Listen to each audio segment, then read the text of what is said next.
Selamat pagi, Bapak Ibu Saudara Jemaat yang dikasihi oleh Tuhan. Hari ini kita sudah sampai kepada Minggu Prapaskah yang keempat. Bagaimana pengalaman kita bersama dengan Tuhan di dalam minggu-minggu Prapaskah ini. Semoga kita boleh terus mengenal Dia lebih lagi dan merasakan kasih-Nya yang begitu besar kepada kita setiap minggunya. Mari saat ini saya mengajak kita untuk mempersiapkan diri kita tenangkan hati dan pikiran kita. Untuk sebelum kita memulai ibadah pada pagi hari ini, saya mengajak Bapak Ibu Saudara untuk bersama-sama bersaat teduh sejenak.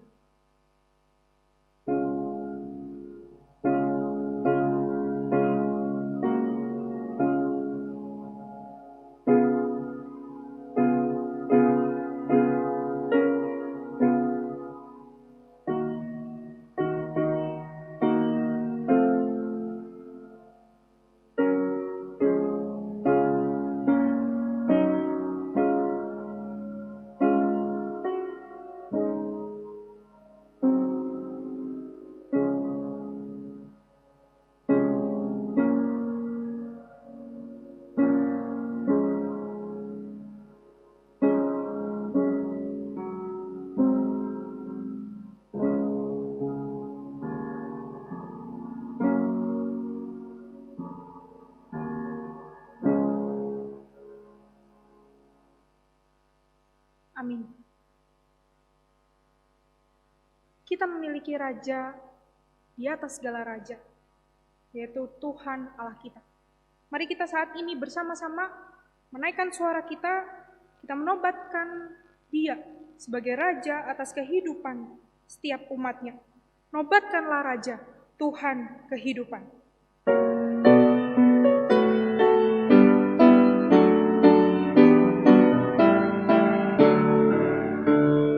Nobatkanlah Raja, Tuhan kehidupan, yang mengalahkan kuasa maut dan menyelamatkanku. Pujilah padanya kan segala rahmatnya, dan bakti untuk menebusku hidup kekalnya. Nobatkanlah Raja, Raja segala raja, Dialah Sang Maha Pencipta, petata di surga. Puji Dia penebus yang mati gantiku. Puji dan memuliakannya selama-lamanya. Pertolongan kita adalah dalam nama Tuhan yang menjadikan langit dan bumi.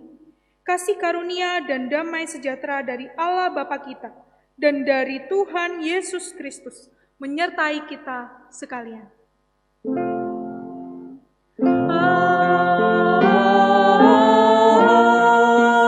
Amin. Amin.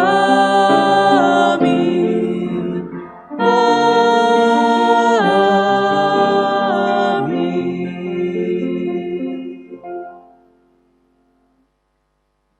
buka kita pada pagi hari ini terambil di dalam Roma 8 ayat yang pertama sampai yang kedua. Roma 8 ayat yang pertama sampai yang kedua. Demikianlah sekarang tidak ada penghukuman bagi mereka yang ada di dalam Kristus Yesus. Roh yang memberi hidup telah memerdekakan kamu dalam Kristus dari hukum dosa dan hukum maut. Dia yang telah memerdekakan kita lewat darahnya dan kematiannya di atas kayu salib, juga kebangkitannya atas maut yang dia kalahkan. Dia yang menghapus dosa setiap umatnya hanya karena darahnya. Hanyalah darahnya Yesus.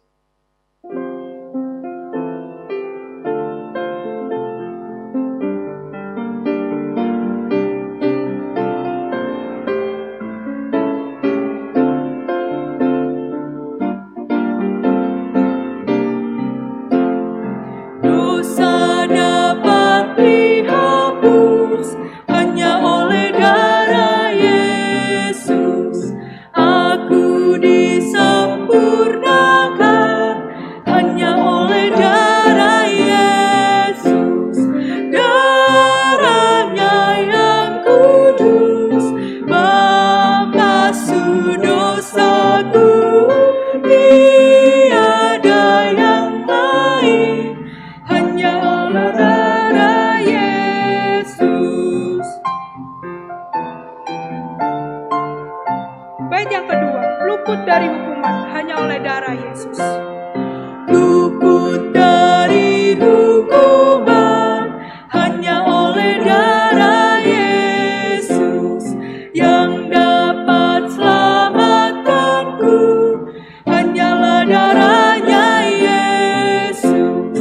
Darahnya yang kudus membasuh dosaku.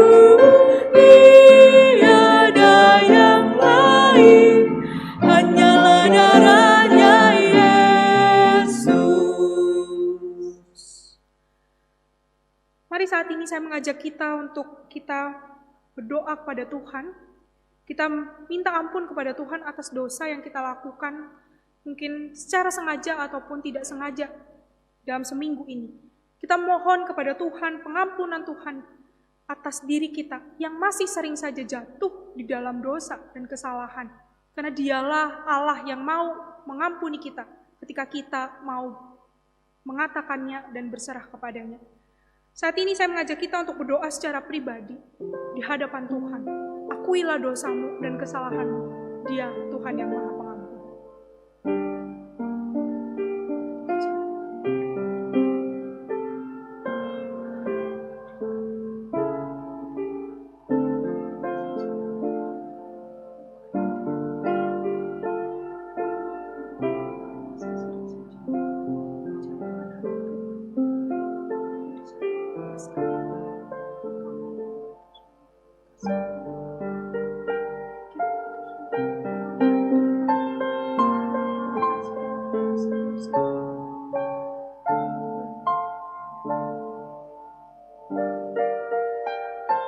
Tuhan Allah Bapa kami yang mengasihi kami, tetapi adil sehingga Engkau memberikan anak-Mu sebagai ganti kami manusia berdosa. Kami bersyukur kami memiliki Allah yang adil dan kasih seperti Engkau. Terima kasih Tuhan untuk setiap pengampunan Tuhan di dalam kehidupan kami.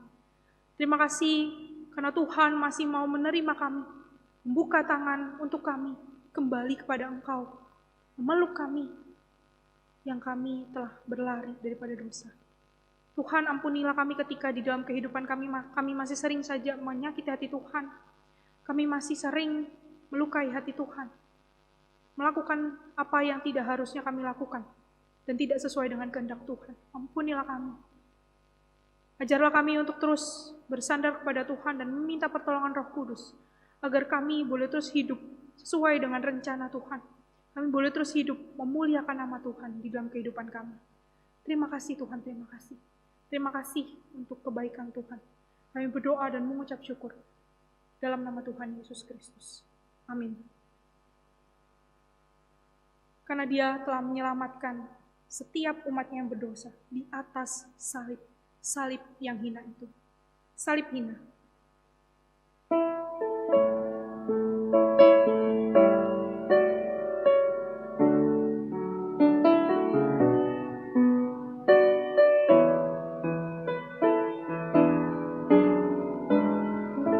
Di bukit Golgota tampaklah salib. Di bukit Golgota tampaklah salibnya, tanda hina dan derita. Yesus anak Allah, besarlah kasih-Nya, rela mati bagi manusia. Maka ku tinggikan salib-Nya, sampai ku berjumpa dengan Dia. Ku mau tanggung salib yang hina, kan diganti mahkota mulia. Pada salib itu tergantung Tuhan. Pada salib itu tergantung Tuhanku, curahkan darah yang kudus. Pada salib itu tumpuan harapku yang menghapus semua dosaku. Maka kami tinggikan salib-Mu Tuhan. Maka ku tinggikan salib-Nya, sampai ku berjumpa dengan Dia. Ku mau tanggung salib yang hina, kan diganti mahkota mulia.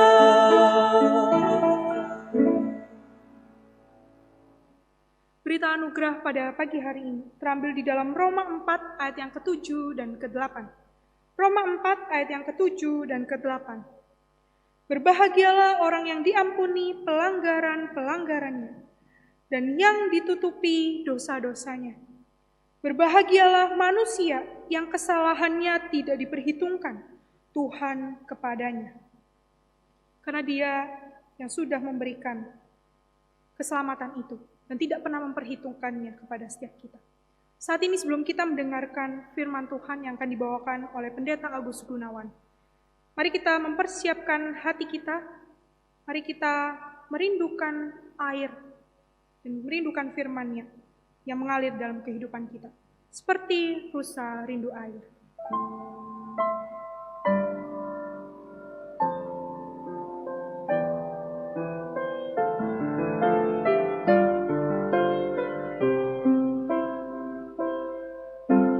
Seperti rusa rindu sungai-Mu, jiwaku rindu Engkau.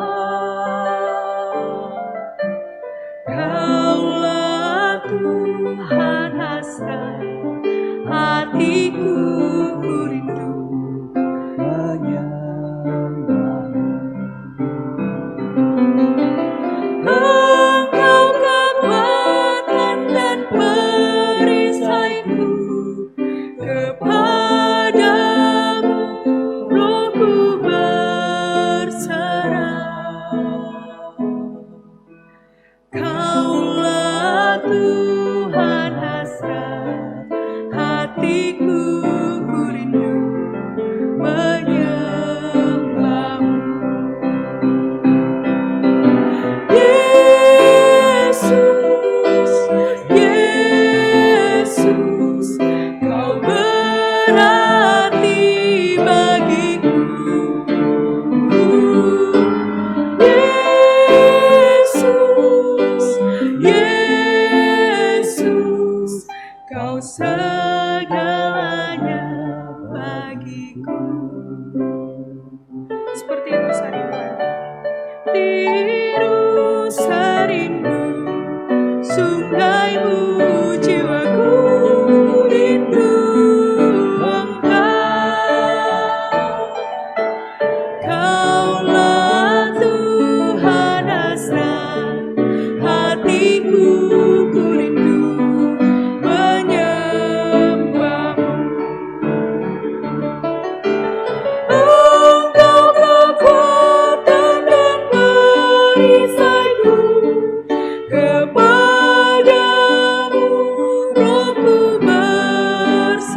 hatiku ku rindu menyembahmu. Yesus, Yesus, Kau berarti bagiku.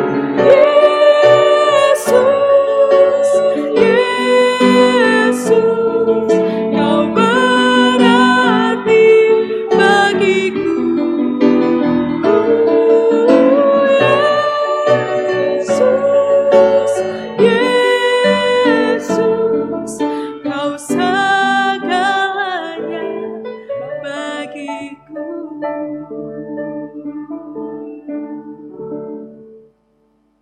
Saudara kasih Tuhan, Shalom, salam sejahtera untuk saudara sekalian.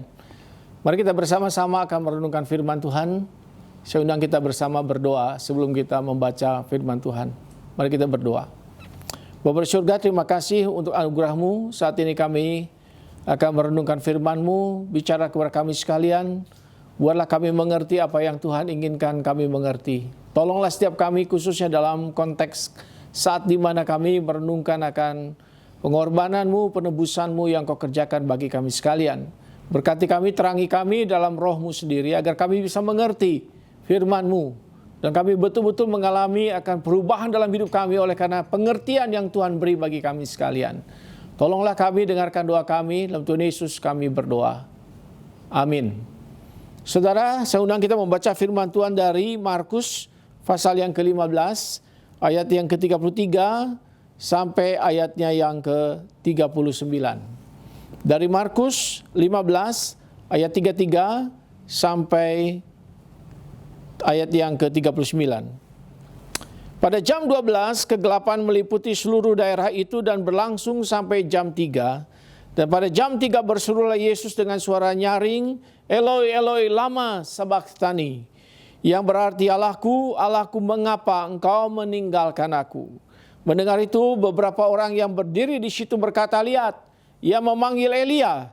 Maka datanglah seorang dengan bunga karang, mencelupkannya ke dalam anggur asam, lalu mencucukkannya pada sebatang buluh dan memberi Yesus minum, serta berkata, baiklah, kita tunggu dan melihat apakah Elia datang untuk menurunkan dia. Lalu berserulah Yesus dengan suara nyaring dan menyerahkan nyawanya. Ketika itulah tabir bait suci terbelah dua dari atas sampai ke bawah. Waktu kepala pasukan yang berdiri di hadapan dia melihatnya mati, demikian berkatalah ia, sungguh orang ini adalah anak Allah. Saudara kasih Tuhan, ini adalah satu daripada 7 perkataan Tuhan Yesus disalib yang sangat terkenal. Di situ kita melihat, Alkitab berkata, pada saat Yesus menyerahkan nyawanya, sebelumnya ada beberapa perkataan-perkataan yang dikatakan. Dan salah satu yang sangat kita kenal adalah perkataan ini, Eli, Eli, lama sabachthani. Allahku, Allahku, mengapa engkau meninggalkan aku? Saudara, perkataan yang terkenal ini mungkin menimbulkan ada begitu banyak pertanyaan-pertanyaan lebih dalam lagi mengenai apa maksudnya. Mengapa dia menyebut atau dia berseru kepada Bapa sebagai Allah? Apa yang dia lakukan, apa yang dialami dan sebagainya. Saya ingin kita mulai melihat akan bagian ini dari berbagai perspektifnya. Dan yang pertama adalah mari kita melihat akan apa yang dia sampaikan itu sebenarnya bukan kepada manusia. Artinya Yesus tidak sedang disalib itu mau berbicara dengan manusia. Tetapi ketika dia di atas kayu salib, dia berbicara kepada Allah. Dia berbicara dan menunjukkan hal ini kepada Allah. Karena pada saat itu adalah momen yang paling penting, paling genting, yaitu dia di atas tiang, di atas kayu salib itu, dia berseru ke atas kepada Allah. Itu sebabnya dia berseru, Allahku, Allahku, mengapa engkau meninggalkan aku? Jadi ini berbeda sekali dengan kalau dia berbicara kepada yang lain. Dia berbicara kepada Allah, kepada Bapa. Dia berbicara dengan sangat serius di tengah-tengah segala penderitaannya. Itu berbeda dengan ketika dia berbicara kepada orang lain, manusia katakanlah. Atau kalau dia memanggil Petrus, Petrus, mengapa engkau meninggalkan aku? Yudas, mengapa engkau meninggalkan aku? Jadi U-turns, perkataan ini adalah satu perkataan dari dia, Yesus, kepada Allah Bapa di dalam satu momen yang paling penting. Dia berbicara bukan lagi kepada orang. Dia berbicara kepada Allah, Bapa surgawinya. Nah, saudara sekalian, ini penting untuk kita lihat ada momen-momen yang betul-betul menjadi sebuah momen yang sangat eksklusif. Dan kita melihat dalam kehidupan Kristus dalam dunia ini, ada saat-saat, ada momen-momen di mana memang waktu-waktu tertentu yang sangat dikhususkan, momen di mana dia bersendirian dengan Allah Bapaknya, dan kita lihat itu terjadi di pagi hari, kadang juga di malam hari dan seterusnya. Tetapi ini jauh lebih penting lagi oleh karena ini momen yang sangat penting di kayu salib.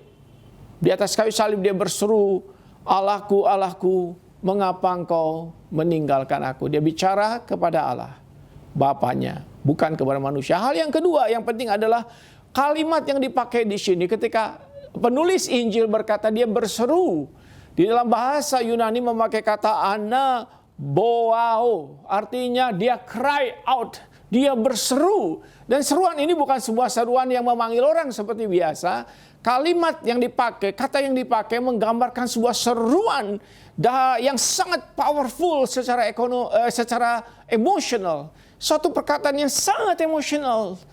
Suatu cry out. Suatu jeritan yang keluar dari dalam pikiran, dari hati seseorang. Itulah yang disampaikan di sini. Jadi ketika dia di atas kayu salib berseru, "Allahku, Allahku, mengapa engkau meninggalkan aku?" Emotional attachment di situ, emotional contentnya itu menjadi sesuatu yang sangat dalam. Oleh karena di tengah-tengah penderitaan, rasa sakit dan segalanya, secara emosi sangat penuh sekali dia berseru kepada Bapaknya. Dan yang ketiga, yang penting adalah bahwa dia di situ kali pertama kita melihat catatan Alkitab. Mengapa ketika dia berbicara secara direct, secara langsung kepada Allah, dia tidak menyebut lagi Bapa. Kita melihat dalam catatan yang konsisten di dalam sepanjang Alkitab, baik dari Injil Sinoptis, Matius, Markus, Lukas, Yohanes, maupun kitab dari Matius, Markus, Lukas, plus kitab Yohanes, kita menemukan bahwa secara konsisten menggambarkan bahwa Yesus selalu menyebut Allah itu sebagai my father, Bapakku.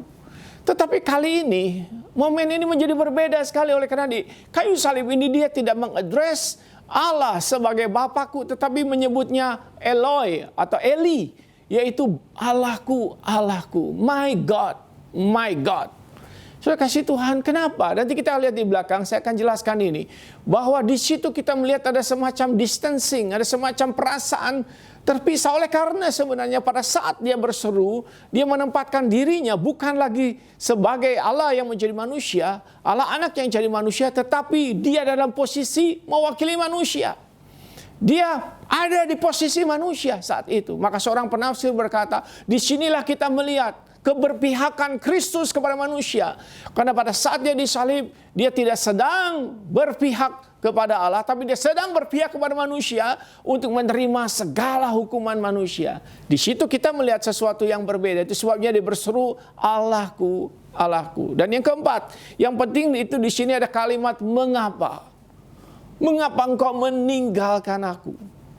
Kata mengapa ini sekali lagi adalah kata retoris. Artinya bukan sebuah pertanyaan yang menuntut jawaban. Bukan Q&A, question and answer. Saya bertanya, perlu saya ada jawaban yang diberikan kepada saya. Bukan. Tetapi ini adalah question, pertanyaan yang muncul sebagai suatu ekspresi saja. Suatu luapan dari seluruh keberadaan yang sebenarnya retoris. Retoris sekali oleh karena mengapa engkau meninggalkan aku? Karena memang sesuatu sudah clear di situ. Sesuatu sudah jelas di situ. Kenapa? Dia disalibkan. Dan kenapa dia disalibkan? Semua juga sudah jelas. Dia disalibkan bukan oleh karena dia berdosa. Oleh karena dikatakan tidak ada dosa pada dia. Tetapi dia dijadikan berdosa ketika dia dianggap berdosa oleh karena dia berada dalam posisi manusia yang berdosa. Dia menggantikan posisi manusia. Sama seperti saya terdakwa, dan si Bapak A itu bukan terdakwa, tetapi ketika si A menggantikan saya, dia ada di posisi saya sebagai seorang terdakwa. Demikianlah kita melihat pertanyaan, why? Mengapa? Mengapa engkau meninggalkan aku? Kata pertanyaan mengapa itu tidak perlu dijawab lagi, karena sesuatu sudah sangat jelas di sana. Tidak memerlukan perkataan, ya karena ini, karena itu, dan sebagainya.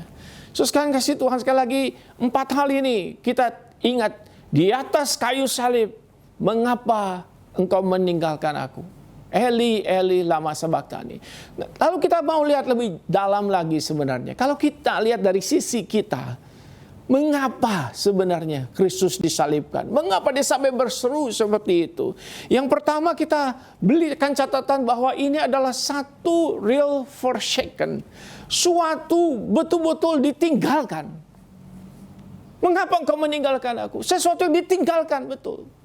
Jadi bukan sekedar perasaan ditinggalkan, tetapi faktualnya ditinggalkan dalam konteks bahwa sekarang di dalam posisi Yesus mewakili manusia, menjadi juru selamat manusia, Allah Bapa seolah-olah balik badan kepada dia. Sesuatu yang tidak pernah terjadi digambarkan di sini, bahwa Allah Anak, Allah Bapa, Allah Anak adalah kesatuan, satu natur, satu substansi. Tetapi dalam kondisi ketika dosa ditanggungkan kepada dia, dosa ditaruhkan kepada dia, maka seorang penafsir teolog berkata bahwa Allah Bapa seorang berbalik meninggalkan. Dan totally terasakan, totally itu dialami oleh Kristus di atas kayu salib. Mengapa engkau meninggalkan aku? Meskipun kita tahu bahwa secara fellowship itu tidak pernah terjadi putus. Karena tidak mungkin terjadi ada fellowship yang putus. Tetapi di situ kita melihat forsaken. Rasanya, perasaannya, tetapi faktualnya sebagai dia yang menanggung dosa manusia. Karena dia Allah yang kudus, Allah yang suci tidak bisa bersatu dengan dosa. Di sini kita menemukan suatu perasaan juga sebenarnya, satu keadaan dan perasaan di mana ditinggalkan karena dari kekal sampai kekal, sebelum segala sesuatu ada. Bapa dan anak tidak pernah terpisahkan. Tetapi dalam momen sejarah manusia yang tidak bisa kita mengerti penuh, di situ kita melihat ada perasaan itu. Ketika Kristus seolah-olah melihat Bapa berbalik dari dirinya. Dan disitulah suatu agony, kata, satu desperation, suatu perasaan agony, perasaan sedih yang luar biasa. Mengapa engkau meninggalkan aku? Dan kemudian kalau kita melihat di bagian ini sebenarnya ini semua terjadi bukan sekedar kejadian satu di atas kayu salib. Tetapi Alkitab mengatakan ini terjadi sebagai sesuatu yang sifatnya historical. Sesuatu yang memang sudah di-planning dari awal. Nah kalau saudara membaca di situ, Kristus itu memakai kalimat Allahku, Allahku meninggalkan, mengapa engkau meninggalkan aku? Itu sebenarnya kalau kita baca di dalam Alkitab itu diambil dari Mazmur pasal 22. Kalau saudara membaca di dalam Perjanjian Lama, Mazmur pasal 22, di situ kita menemukan Mazmur ini, dikatakan Mazmur ini adalah Mazmur yang diasosiasikan dengan Daud, Raja Daud. Dan di situ dikatakan, Allahku, Allahku, mengapa engkau meninggalkan aku? Aku berseru, tetapi engkau tetap jauh dan tidak menolong aku. Mazmur 22 dikarang oleh Daud atau disampaikan oleh Daud. Dan itu kemudian disampaikan kalimat yang sama dari Mazmur ini diucapkan Kristus di atas kayu salib. Allahku, Allahku, mengapa engkau meninggalkan aku? Apakah ini maksudnya? Apakah Yesus ketika dalam keadaan sengsara, sakit, berdarah-darah, lalu kemudian dia berkata, kalau begitu baiklah aku mengutip Mazmur itu. Saya rasa tidak demikian, karena penafsir juga berkata tidak demikian. Tidak ketika lagi meregang nyawa, lagi sakit luar biasa, lalu berpikir, mengutip apa ya? Bukan begitu. Tetapi sebaliknya, karena dia adalah Mesias, anak Allah yang hidup, dia adalah Mesias, itu lahir keluar dari dia. Jadi bukan dibalik dia mengambil kutipan untuk menegaskan dia Mesias, dibalik sebenarnya bahwa dia adalah Mesias. Itu sebabnya dia mengucapkan Mazmur itu. Suatu Mazmur mesianik, Mazmur yang menggambarkan bahwa Mesias memang harus seperti itu. Bahwa yang namanya juru selamat itu akan mati di atas tiang kayu salib, dan bahwa dia itu akan meregang nyawa, dan bahwa dia itu akan menyampaikan utterance, kata-kata mesianik nubuatan ini. Dengan kata lain bahwa ratusan tahun sebelum Yesus sudah lahir ke dalam dunia, perkataan ini sudah menjadi suatu nubuatan di dalam Mazmur-Mazmur mesianik. Mazmur-Mazmur yang berbicara tentang Mesias, bagaimana dia datangnya, bagaimana dia berjalannya, bagaimana dia matinya, bagaimana semuanya ada dalam Mazmur itu, bukan? Kalau saya sudah mempelajari kan Mazmur mesianik. Jadi Daud sendiri sudah memprediksikan, sudah menubuatkan ini, bahwa itu sesuatu terjadi. Kalau saudara membaca kemudian dari Mazmur 22 ini ada beberapa ayat memang yang memang berkenaan dengan hal yang sama. Tetapi konteksnya adalah sekali lagi, karena saya mau fokus ke bagian ini, ketika dia berkata, Allahku, Allahku, mengapa engkau meninggalkan aku? Dia sedang menegaskan kata kalimat-kalimat yang sebenarnya sudah ada di Mazmur ratusan tahun sebelum dia ada dalam dunia. Dan apa yang terjadi itu menggambarkan kepada kita bahwa penderitaannya, penyalibannya bukan sekali lagi sesuatu yang tiba-tiba, sesuatu yang sekonyong-konyong, sesuatu yang direncanakan. Karena tidak ada yang direncanakan di dalam bagian ini. Kalau kita melihat seluruh peristiwa penyaliban, tidak ada usaha rekayasa di salib. Tidak ada. Tetapi itu semuanya terjadi. Seolah-olah segala sesuatu itu tiba-tiba datang ke tempat itu. Seperti kalau saudara menyalakan api unggun, tiba-tiba serangganya pada datang ke tempat itu. Ada banyak serangga datang, ada ngengat, ada macam-macam binatang malam datang ke tempat itu. Seperti itulah penyaliban. Dan kalau saudara melihat dalam bagian ini bahwa itu terjadi sesuai dengan nubuatan Alkitab. Kalau kita melihat mengenai kedatangan Kristus, kehidupannya, pengajarannya, kematiannya, kebangkitannya, kenaikannya ke surga, kedatangannya kembali nanti, semuanya ada dalam perjanjian lama. Maka saya memiliki sebuah buku cukup tebal, ratusan halaman, mungkin 500-600 halaman. Judulnya Messianic Prophecy in the Old Testament. Semua nubuatan itu ada dan persis itu. Semua kejadian dan semuanya ada di situ. Jadi sekali lagi, ketika dia berseru, Allahku, Allahku, mengapa engkau meninggalkan aku? Mengkonfirmasi kepada kita dia adalah Mesias, juru selamat yang dijanjikan itu. Dan itu terjadi, kalimat ini mesti muncul dalam penderitaannya. Dan yang terakhir, yang ketiga, itu semuanya terjadi karena saya dan saudara. Allahku, Allahku, mengapa engkau meninggalkan aku? Bukan karena Allah Bapa meninggalkan Allah Anak dan abandon dan tinggalkan saja, tidak. Tetapi yang terjadi adalah sebuah perasaan ditinggalkan. Oleh karena saya dan saudara. Dia ada di tempat saya dan saudara. Dia yang digantung, seharusnya kita yang digantung. Dia yang dihukum, seharusnya kita yang dihukum. Karena tidak ada bersalah dia, tidak ada dosa pada dia. Tapi dia yang tidak berdosa dijadikan berdosa. Dia nggak berdosa oleh karena saya dan saudara. Di tempat itu. Itu sebabnya dengan kegentaran dia menghadapi salib, bukan? Oleh karena di salib itu, ketika dia berseru, Allahku, mengapa engkau meninggalkan aku? Dia sudah dan sedang melakukannya untuk saya dan saudara. Dan di sini seorang penafsir berkata begini, Spurgeon berkata, ketika dia berseru sebenarnya sedang terjadi di situ sebuah transaksi. Transaksi penebusan. Bahwa karena tidak ada seorang pun yang bisa menyelamatkan manusia. Dan semua manusia harus masuk ke dalam hukuman kekal. Maka dia sendiri yang dari sorga turun menggantikan saudara-saudara. Karena tidak ada yang lain lagi. Tidak ada cara lain. Kalau manusia bisa berusaha mencari cara untuk diselamatkan, tidak perlu Tuhan turun ke dunia menjadi manusia menyelamatkan manusia. Maka ada seorang berkata skandal salib adalah sebuah skandal oleh karena manusia tidak bisa menyelamatkan dirinya, dan skandalnya adalah bahwa harus Allah sendiri turun menjadi manusia, menggantikan manusia. Itu sebuah skandalon, sebuah skandal. Tetapi karena skandal ini terjadi, saya dan saudara kemudian bisa diselamatkan. Ada transaksi di salib bahwa Kristus menanggung seluruh dosa dan hukuman dosa atas saya dan saudara. Maka dalam bagian ini kita melihat juga bahwa di situ kita melihat bukan cuma sekedar transaksi, tetapi kemarahan Allah dicurahkan kepada dia di atas kayu salib demi saudara. Apa yang harusnya saudara tanggung oleh karena hukuman dosa itu diterima dia. Itu sebabnya di Taman Getsemani Kristus itu berpeluh. Dan berpeluh oleh karena dia tahu dengan jelas di dalam kemahatauannya apa yang bakal terjadi. Kalau salib itu sekedar mati, berdarah-darah, darah tercurah, semua orang juga bisa ngalamin itu. Dan ada yang mungkin lebih parah dari itu. Yang ditakutkan Kristus bukan luka-luka itu, bukan matinya. Yang ditakutkan adalah murka Allah yang harus ditanggung di atas kayu salib. Itu sebabnya di Taman Getsemani dia berpeluh. Dan berkali-kali dia berkata, Bapa, sekiranya mungkin, lalukanlah cawan murka ini dari aku. Kalau mungkin. Tetapi berkali-kali berdoa saat itu.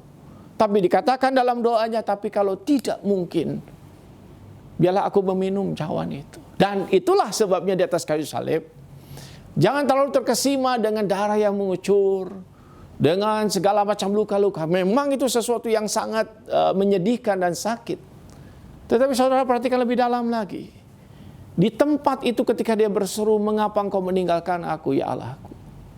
Dia ada dalam posisi manusia, posisi saya dan saudara menerima segala hukuman. Lebih dalam dari itu saya tidak bisa menjelaskan, tentu saja kita tidak bisa menjelaskan. Tetapi secara spiritual, ada sesuatu yang terjadi saat itu di tengah-tengah kegelapan. Karena Alkitab mengatakan ketika dia disalibkan, kegelapan meliputi daerah sana. So sekalian, dan bahkan dikatakan bukan cuma bahwa ada transaksi, bahwa dia menerima cawan murka Allah, tetapi juga dia merekonsiliasi dunia yang berdosa dengan dirinya dan dengan Allah Bapa. Artinya gini, sekarang itu manusia yang berdosa itu diterima di dalam dia. Itu sebabnya selalu ada kalimat di Alkitab setelah itu adalah en Christo, di dalam Kristus. Jadi saya dan saudara itu antara kita dengan Allah, ada dia Kristus yang menjadi pengantara kita, penebus kita. Bahwa bukan kebaikan kita, bukan jasa kita, bukan kesalehan kita yang menyelamatkan, tetapi pengorbanannya. Jadi seolah-olah ada pengantara, dan betul-betul ada pengantara antara Allah dengan manusia. Di situ ada Kristus sebagai juru selamat. Maka segala jasa, segala pengorbanan, segala penebusan itulah yang diperhitungkan mendatangkan keselamatan. Oleh sebabnya itu sebabnya Yesaya berkata, karena bilurnya, karena penderitaannya, karena kematiannya, saya dan saudara diselamatkan. Bukan karena jasa saya dan saudara, bukan karena kesalehan kita. Karena kita mengatakan kesalehan kita seperti kain kotor yang tidak mungkin menyenangkan Tuhan, yang tidak mungkin sesuai standar Allah. Maka dalam kata lain, sekalian, apakah hal ini gampang dimengerti? Kalimat ini, Allahku, Allahku, mengapa engkau meninggalkan aku? Saya tidak tahu berapa banyak di antara kita setelah kita bersama tadi mendiskusikan akan hal ini dalam khotbah ini, yang betul-betul bisa memahami dan berkata, iya aku mengerti. So sekalian, perkataan ini memang tidak gampang untuk dimengerti. Saya tidak hendak mengatakan bahwa ini simple dan sederhana, tidak. Tetapi saudara sekalian kasih Tuhan, ini kemudian menjadi satu tonggak perkataan yang luar biasa, bahwa sekali lagi dia berdiri untuk saudara. He is for you. Dia untuk saudara. Jadi bagi saudara yang masih cari keselamatan, masih berusaha menumpuk kebaikan supaya diselamatkan, menumpuk segala kesalehan supaya saudara selamatkan, saudara ingatlah perkataan ini, bahwa tidak ada orang bisa mencari dan sampai kepada Allah Bapa, kata Kristus, kecuali lewat aku. Maka penyaliban itu adalah suatu keharusan. Bukan suatu heroisme. Wah bagus ya kalau ada orang berkorban disalib. Bukan, saudara sekalian. Tetapi karena tidak ada cara lain.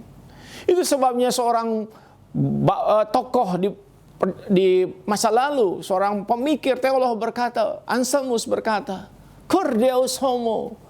Mengapa dia harus jadi manusia? Karena tidak ada cara lain. Nah, saudara kasih Tuhan, ketika dia menyerahkan hidupnya di atas kayu salib, saudara perhatikan di dalam Alkitab bahwa seluruh penginjil yang mencatat Injil, baik Matius, Markus, Lukas, Yohanes, tidak ada yang menceritakan Yesus disalibkan, lalu kemudian luka-luka, lalu berkata, maka matilah Yesus. Tidak ada. Dari 4 Injil yang dicatat di sini, semuanya berkata, maka Yesus menyerahkan nyawanya. So perhatikan kalimat gini, dia menyerahkan nyawanya. Bukankah beda sekalian dengan si A mati, si B mati, oleh karena dia terpaksa mati. Tetapi Kristus tidak begitu. Ketika dia dirajam dan sebagainya, dia tidak mati karena dia dirajam. Dia tidak mati karena lukanya, karena darahnya habis. Dia mati karena apa? Dia menyerahkan nyawanya. Itu sebabnya kalimat berikutnya, ya Bapa. Dia kembali lagi menggunakan kalimat, ya Bapa. Tadi kan memakai kata Allah menyebutnya. Lalu dia kemudian menyebutkan, ya Bapa, ke dalam tanganmu kuserahkan nyawaku. Maka setelah itu, maka dicatat, maka matilah Yesus. Matilah Yesus setelah dia menyerahkan nyawa. Maka Tuhan Yesus berkata begini, tidak ada seorang pun yang bisa menyerahkan nyawanya dan mengambilnya kembali, kecuali aku. Saya dan saudara bisa mati kapan saja, tetapi tidak ada orang yang bisa menyerahkan nyawanya. Misalnya ada orang berkata, sudah bosan di dunia, ya udah serahkan nyawa lalu hilang. Kan nggak begitu. Hanya Kristus dia menyerahkan nyawanya untuk kita. Dan ketika dia menyerahkan nyawanya itu, dan semua peristiwa itu, maka kita berkata, orang mulai bertanya, curiga. Orang mulai berkata dan tidak mengerti. Salah ngerti. Maka kemudian kita mengatakan, mereka berkata gini, dia memanggil Elia. Karena kalimatnya Eli lama sabaktani. Seolah-olah memanggil Elia. Nabi Elia, kita tahu siapa itu. Nah sekalian, tetapi kemudian mereka mencucukkan anggur asam kepada dia. Supaya mengurangi penderitaannya. Tetapi sekalian Yesus menolaknya. Karena dengan semua kesadaran dia disalib, dengan seluruh kesadaran dia menanggung semua, dengan seluruh kesadaran dia menyerahkan nyawanya. Nah sekalian apa yang terjadi? Maka dikatakan di bawah salib, maka terjadi perdebatan di situ. Ini dia memanggil Elia. Dan sebagian lagi kagum, dan salah seorang kepala pasukan yang menjaga itu berkata, karena Alkitab mengatakan maka waktu itu kegelapan meliputi searea di sekitar situ, dan kemudian tirai bait suci tiba-tiba terbelah dan seterusnya. Jadi ada peristiwa-peristiwa alam yang menyertai kematian Kristus. Nah, kasih Tuhan, orang nggak mengerti. Bagaimana kalau orang tidak mengerti perkataan seperti ini? Bagaimana orang tidak mengerti Kristus? So sekalian, saya rasa kita tidak perlu terlalu panik atau terlalu prejudis. Oleh karena apa? Karena bahwa Kristus disalah mengerti itu sudah sering, dan itu sudah banyak, dan itu terjadi terus. Orang mempertanyakan motifnya, sekalipun dia menjelaskan tentang kedatangannya. Orang mempertanyakan motifnya. Orang mempertanyakan kata-katanya. Sekalipun dia sudah mengajar dengan jelas, tapi tidak semua orang bisa mengertinya. Diamnya pun sama. Ketika dia diam juga sama, disalah mengerti. Jadi ketika apapun yang dilakukan Kristus itu seringkali menimbulkan kesalahpahaman, atau orang tidak mengerti apa yang dia lakukan. Tetapi bagi kita yang mengerti, Eloi, Eloi, lama sabaktani, Allahku, mengapa kau meninggalkan aku? Saudara sekalian, saya berikan 3 tips saja, suggestion, saran. Yang pertama adalah, saudara mesti bersyukur. Sekali lagi, dengan perkataan ini bahwa ada Dia yang mau menjadi pengantara antara saya dan Allah Bapa. Ini dilakukan oleh karena anugerah, karena kasih-Nya. Saya tidak punya kekuatan untuk memaksa dia melakukan itu. Saya tidak punya kekayaan, apapun di dunia tidak bisa membeli dan menyuruhnya untuk melakukan itu. Saudara tidak bisa dengan apapun hari ini menghadirkan Kristus supaya disalib. Yang ada adalah dia lakukan itu untuk saudara. Dia menderita, dia sengsara, dia merasa terpisah dari Allah Bapaknya. Itu semua demi saya dan saudara. Itu sebabnya hiduplah dalam syukur. Kalau hari ini mendengar firman ini, saya saudara belum bersyukur, coba camkan, pikirkan baik-baik. Kedua, bukan cuma bersyukur, tetapi saudara itu kiranya lebih mendekatkan diri kepada Dia.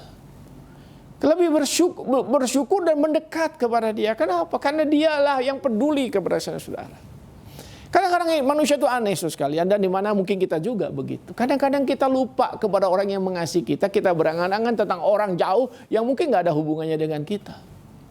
Kadang saya menjumpai ada orang marah-marah, lalu saya tanya, dia cerita tentang artis A, tokoh B, atau apa begitu. Lalu saya tanya, emang kenal? Enggak. Apakah dia kenal kamu? Enggak. Tapi kenapa kamu marah-marah? Kenapa kamu ribut? Ya, saya ribut aja, saya kecewa saja. Tapi kan tidak ada urusan terlalu penting dengan orang-orang itu. Tetapi orang yang paling dekat dengan kita, paling concern dengan kita tuh biasanya kurang perhatian. Istri kita, mungkin saudara, istri yang melayani saudara, masak, menyiapkan makanan, kita mungkin nggak peduli orang lain yang jauh di mana. Suami saudara, yang mengasihi saudara, yang jerih lelah untuk mencari penghidupan. Keringat, sakit, capek untuk menghidupi keluarga. Mungkin saudara tidak peduli, padahal Dialah yang mengasihi saudara. Nah, sama. Cari Tuhan. Tuhan yang mana? Tuhan yang peduli kepada saudara, bukan? Bukan Tuhan yang mengancam saudara, tapi Tuhan yang peduli kepada saudara, yang caring, yang mau menderita untuk saudara. Bukan cuma Tuhan yang hanya bisa menghukum, memarahi kita. Ketiga, dalam konteks seperti ini, marilah kita bersama-sama memuliakan apa yang Dia sudah lakukan. Saudara sekalian, carilah waktu untuk betul-betul terus-menerus bisa memuliakan Dia. Berterima kasihlah dalam hidup ini. Dia berseru untuk saudara, Dia menderita untuk saudara. Pertanyaannya, apa yang saudara sudah lakukan untuk Dia sampai hari ini? Apakah kita tetap tinggal diam saja? Tidak ada orang yang tahu penderitaan yang betul-betul paling dalam yang dirasakannya. Tapi Dia sudah lakukan untuk saudara dan saya. Apa yang saudara sudah lakukan? Mari kita berdoa. Tuhan, terima kasih. Oleh karena bukan kami yang mencari-Mu, tetapi Engkau mencari kami. Dan apa yang Kau alami demi kami, Tuhan, lebih daripada yang bisa dibayangkan manusia. Lebih daripada apa yang bisa diharapkan manusia. Hanya ucapan syukur yang bisa kami sampaikan. Hanya terima kasih. Karena Engkau sudah melakukannya demi kami. Tanpa kami minta. Tanpa kami punya kuasa supaya Engkau melakukannya. Hanya anugerah semata. Hanya pemberian semata-mata. Bahwa Engkau merelakan diri seperti domba kelu yang diseret naik ke atas salib. Disembelih seperti seekor domba. Tapi lebih dari itu Tuhan, bukan cuma penderitaan badani, di mana tubuhmu disobek-sobek, dirobek-robek, ditusuk, diparang. Tetapi saudara sekalian, tetapi Tuhan, kami mau bersyukur bahwa lebih dari itu, bahwa Engkau mau menyerahkan akan seluruh hidupmu bagi kami. Bahkan untuk terpisah dan merasa terpisah untuk sementara waktu dari Allah Bapa surgawi. Sesuatu yang kami tidak bisa pahami seluruhnya. Tetapi karena Engkau berada dalam posisi kami, Engkau mengalami semuanya itu. Dan demi kami Engkau mengalami semuanya itu. Kiranya itu semua membawa kami lebih bersyukur, membawa kami lebih sungguh-sungguh untuk memuliakan Engkau. Dengarkan doa kami dalam Tuhan Yesus. Tuhan Juru Selamat kami berdoa. Amin.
berubah berkat-Mu di hidupku. Setiap langkahku ada anugerah-Mu, tangan kasih-Mu melalui hidupku. Setiap langkahku ada pengharapan, tangan kasih-Mu tuntun sepanjang hidupku.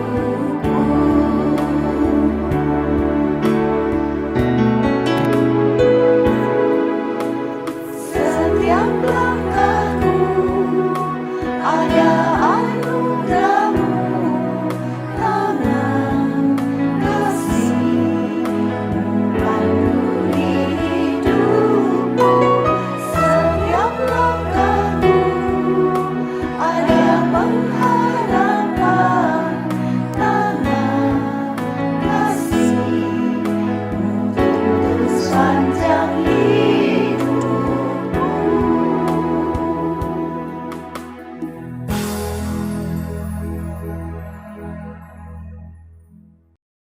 Bapak Saudara, mari kita bangkit berdiri bersama dengan umat Allah di segala abad dan di segala gereja.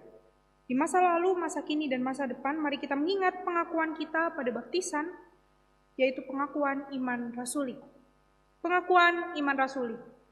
Aku percaya kepada Allah, Bapa yang Maha Kuasa, Khalik langit dan bumi, dan kepada Yesus Kristus, Anaknya yang tunggal, Tuhan kita, yang dikandung dari Roh Kudus, lahir dari anak darah Maria, yang menderita sengsara di bawah pemerintahan Pontius Pilatus, disalibkan, mati, dan dikuburkan, turun dalam kerajaan maut. Pada hari yang ketiga, bangkit pula dari antara orang mati, naik ke sorga, duduk sebelah kanan Allah, Bapa yang Maha Kuasa. Dan dari sana Ia akan datang untuk menghakimi orang yang hidup dan yang mati. Aku percaya kepada Roh Kudus, gereja yang kudus dan am, persekutuan orang kudus, pengampunan dosa, kebangkitan orang mati, dan hidup yang kekal. Amin. Doa syafaat akan dipimpin oleh Pendeta Suryawan Edi.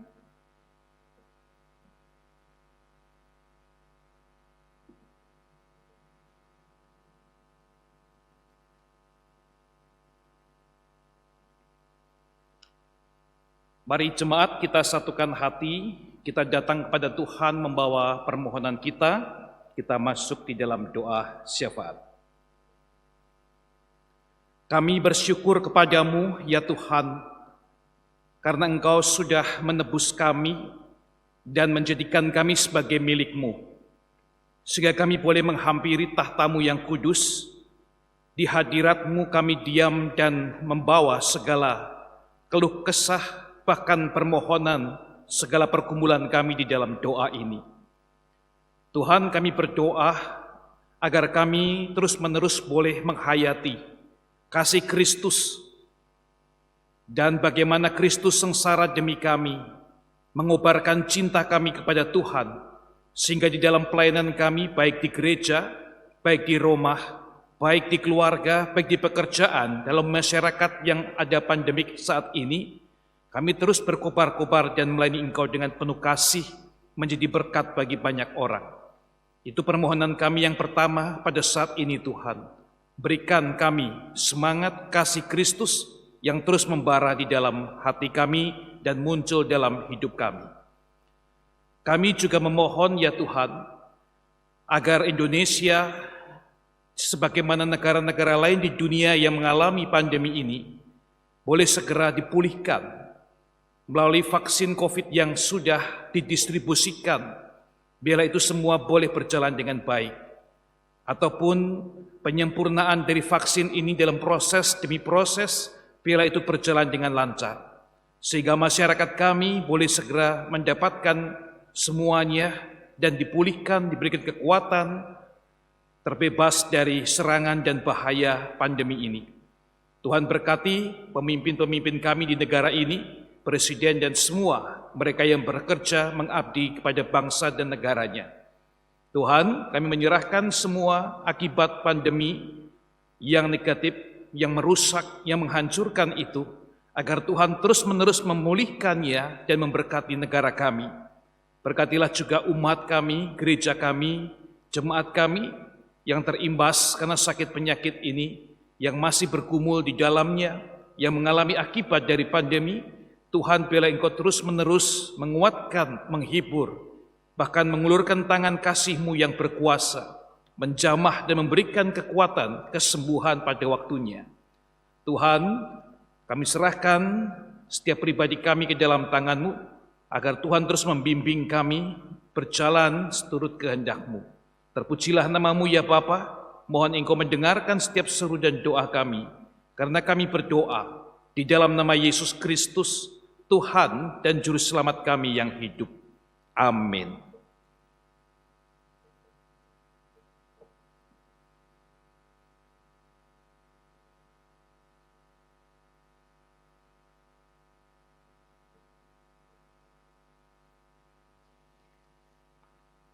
Saat ini mari kita juga memberikan persembahan, Bapak Saudara. Persembahan dapat diberikan secara transfer lewat QR Code yang sudah disediakan. Ayat persembahan pada pagi hari ini terambil di dalam 1 Tawarik 16 ayat yang ke-29. Berilah kepada Tuhan kemuliaan namanya, bawalah persembahan dan masuklah menghadap Dia. Sujudlah menyembah kepada Tuhan dengan berhiaskan kekudusan. Kasih yang ajaib.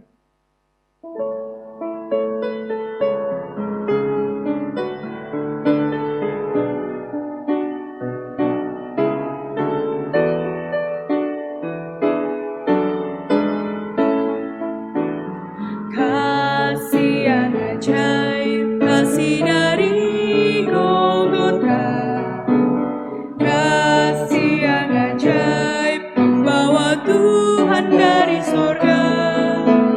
Walaupun ku pernah jadi seterumu, namun kau cari ku kembali. Tak mungkin ku lupa kasih-Mu yang indah. Ku mau masyurkan kasih Allah. Terang Injilnya, terang yang sesungguhnya. Terang Injilnya yang memberi hikmat kekuatan. Walau dalam gelap, yang memberi terang, yang memberi terang, terang salibnya. Ku mau serahkan hidup untuk memuliakannya, menuntun mereka kepadanya. Mari kita berdoa. Kami bersyukur untuk berkat Tuhan yang selalu melimpah bagi kami dalam kehidupan kami. Baik di tengah sukacita maupun di duka cita, berkat Tuhan selalu hadir, menyertai kami, mimpin kehidupan kami. Tuhan, saat ini kami telah memberikan sedikit dari apa yang sudah Tuhan berikan begitu banyak dalam kehidupan kami. Pakailah persembahan kami ini untuk memperlebar kerajaan Tuhan di muka bumi ini. Tuhan juga yang menolong untuk para majelis diakan yang mengelola keuangan ini, agar mereka boleh diberikan hikmat Tuhan, menyampaikan kepada yang membutuhkan, dan orang-orang boleh mengenal Engkau lebih lagi melalui gereja kami. Terima kasih Tuhan, menyerahkan persembahan kami ke dalam tangan-Mu. Dalam nama Tuhan Yesus kami berdoa dan mengucap syukur. Amin. Mari saat ini kita menutup ibadah kita. Doksologi dan doa berkat akan disampaikan oleh Pendeta Suryawan Edi.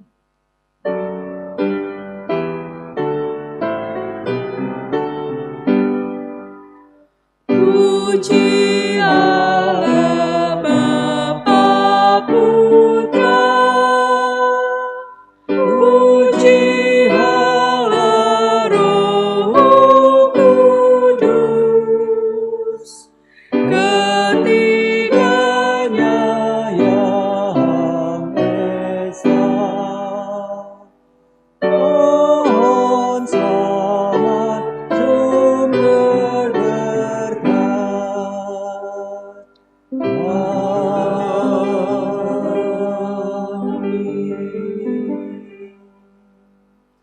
Jemaat yang dikasihi oleh Kristus dimanapun kita berada pada saat ini, mari kita arahkan diri kita, seluruh keberadaan kita kepada Allah yang sudah menebus kita, yang mencintai kita.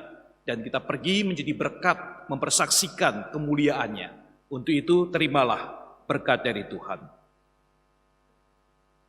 Kiranya kasih karunia dari Kristus Yesus Tuhan kita, kasih sayang dari Allah Bapa Surgawi, kuat kuasa penghiburan dan pimpinan Allah Roh Kudus, menyertai Bapak Ibu Saudara-saudara sekalian, dimanapun juga dari saat ini sampai selama-lamanya. Hosiana. Hosiana, Hosiana, Hosiana,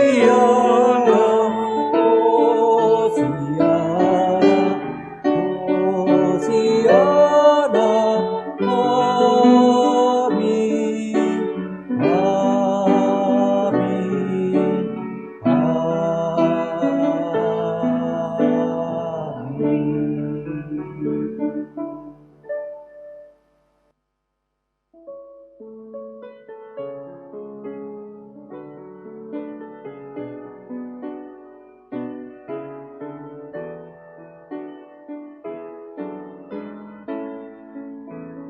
Kasih yang ajaib, kasih dari Golgota, kasih yang ajaib membawa Tuhan dari sorga. Walaupun ku pernah jadi seterumbu, namun kau cari ku kembali. Tak mungkin ku lupa